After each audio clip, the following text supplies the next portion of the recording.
It.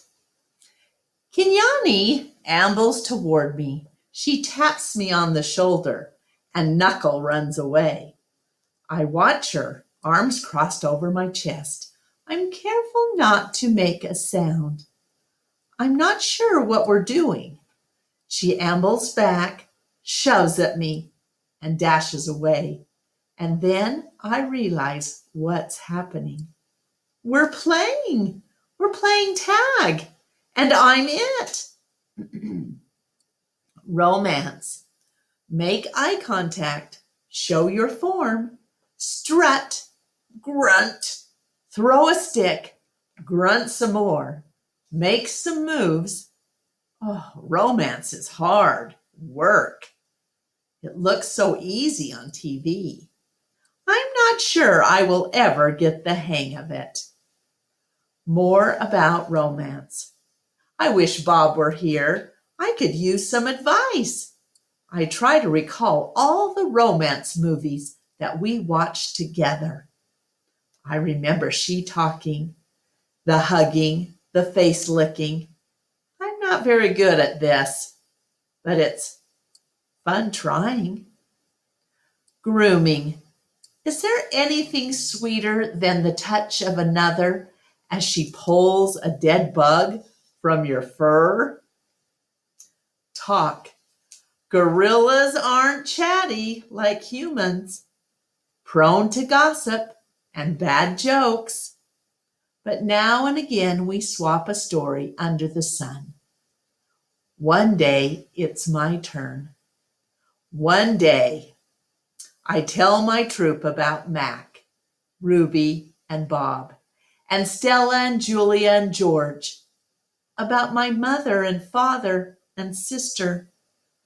When I am done, they look away, silent.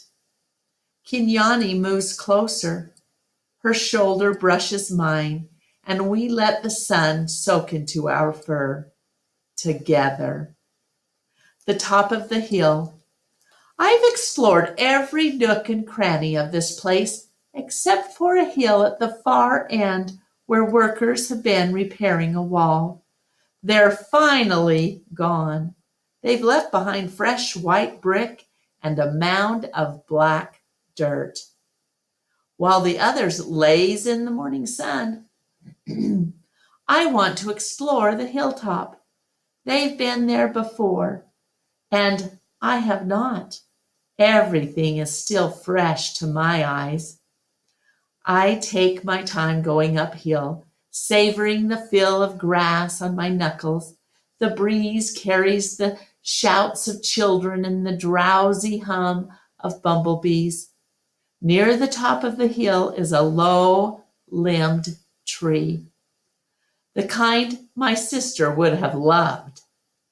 The wall is endless. It's clean and white, stretching far down to the habitats beyond my own.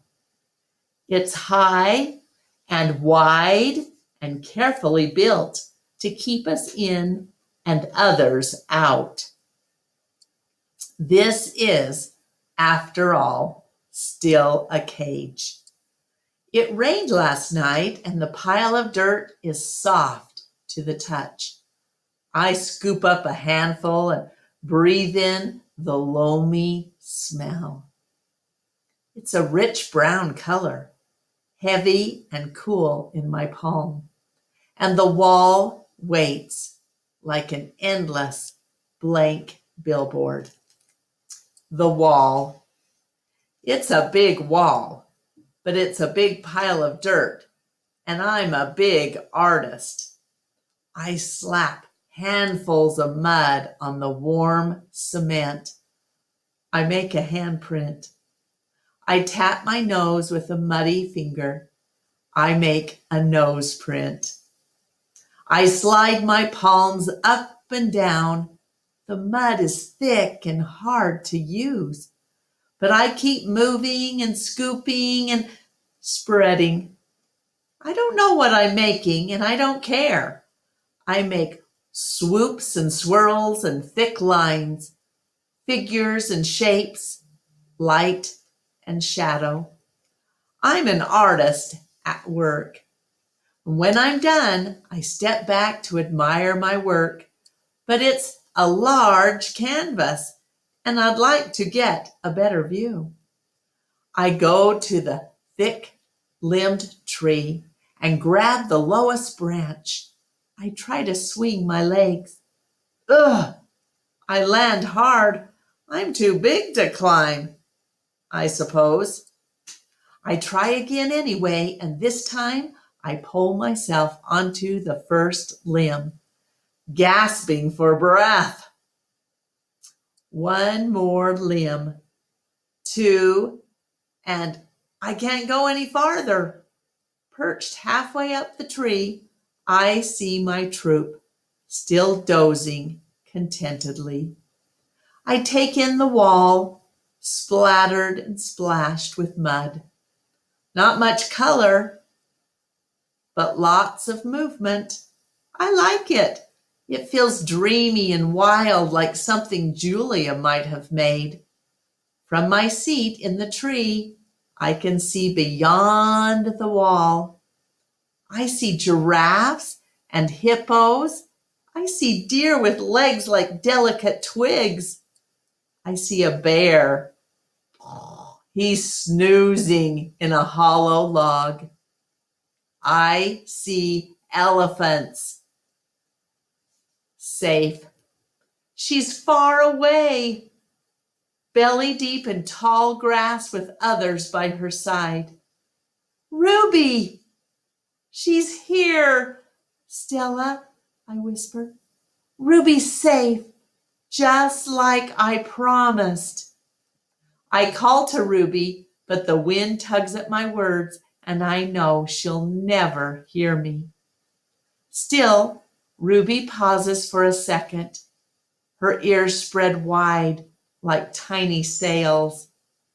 Then, with lumbering grace, she moves on through the grass. Silverback.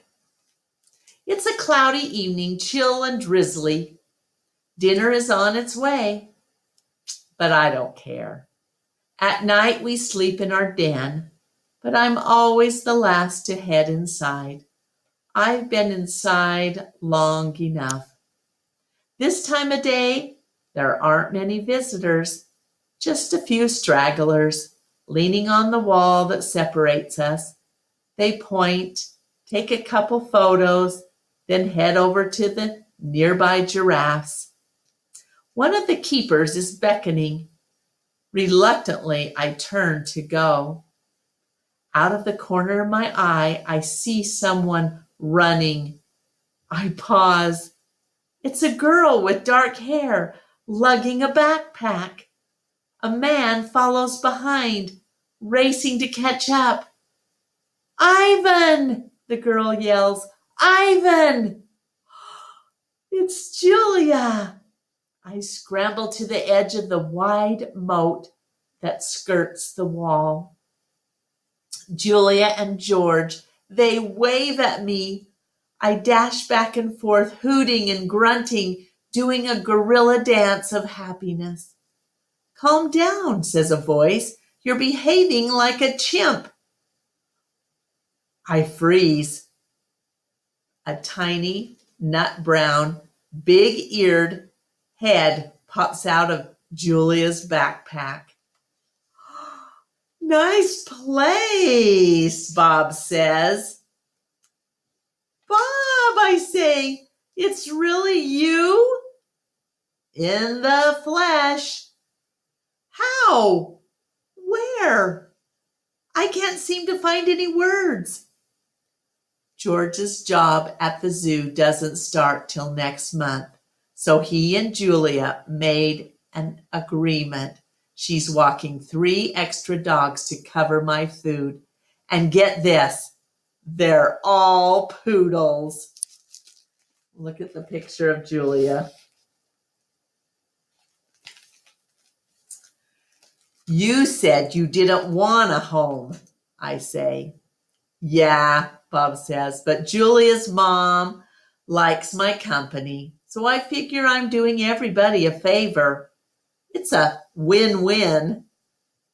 Julia pushes Bob's head back inside her backpack. "You're not supposed to be here," she reminds him. "Ivan looks great, doesn't he, Jules?" George asks. "Stronger, happier, even." Julia holds up a little photo, but it's too far away for me to see. "It's Ruby, Ivan.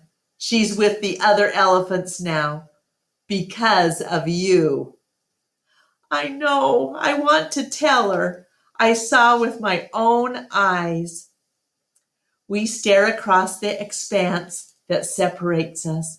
After a while, George pats Julia's arm. "It's time to go, Jules." Julia gives a wistful smile. "Bye, Ivan. Say hello to your new family." And she turns to George.